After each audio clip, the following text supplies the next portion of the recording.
My name is Louis Anthony Cairo. I am an owner and trial attorney here at GWC Injury Lawyers, LLC. We had the honor of representing Jay Daniels, who was a Local 1 iron worker, who was a great father, great husband, represented his wife as well on her loss of consortium case. Just really good, hard-working, blue-collar American people. Ultimately what happened was my client was in the process of climbing up on top of the DOCA wall form. And his job was to tie the rebar column into the DOCA wall form. When he climbed his way up on top of the DOCA wall form, which was about 24 or 25 feet tall, he had nowhere to ultimately tie off to.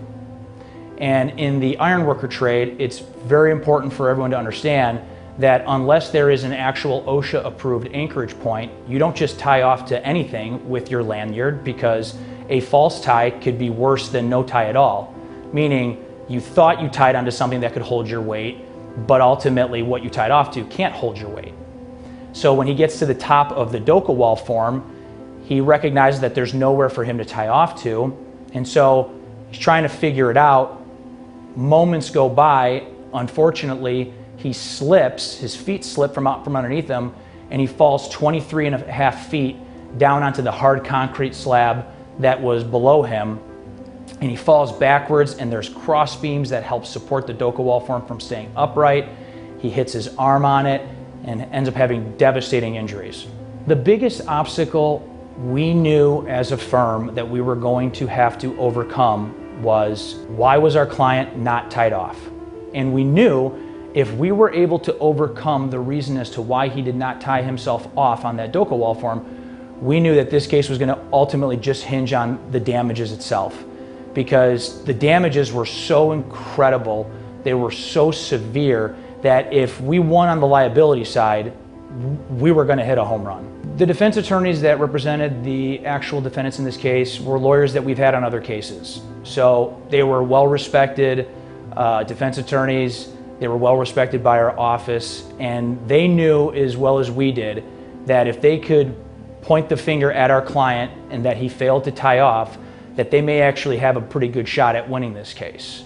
So despite the fact that we respected them and we could even consider them friends, it was a contentious and aggressive litigation from both sides, because everybody knew if we won or lost on liability, it was going to change the dynamic and the trajectory of the case. So we needed to find a way to truly paint a picture for the jury. Words on a paper only mean so much, but when you actually see it in a recreation, it has that shock and awe effect. So we started right away with working with DK Global, doing the actual animations for the different procedures that our client had, while also doing the animation regarding how this accident could have been prevented had the defendants have done what they were supposed to do by showing the right way versus wrong way in which they had done this work. Both from a liability standpoint and from a damages point, we worked with DK Global very early on to really drive home the failures on the defense's part and drive home the magnitude and extent of the injuries that our client sustained. This case was a little bit different because we litigated the case for 3 years. We really became friends with our clients. You saw the difficulties that he had, and although we're lawyers, we're humans as well. And to be able to look our client in the eye and tell him, we just settled your case for $40 million and it's life-changing money. We've been working with DK Global since the very inception of this case.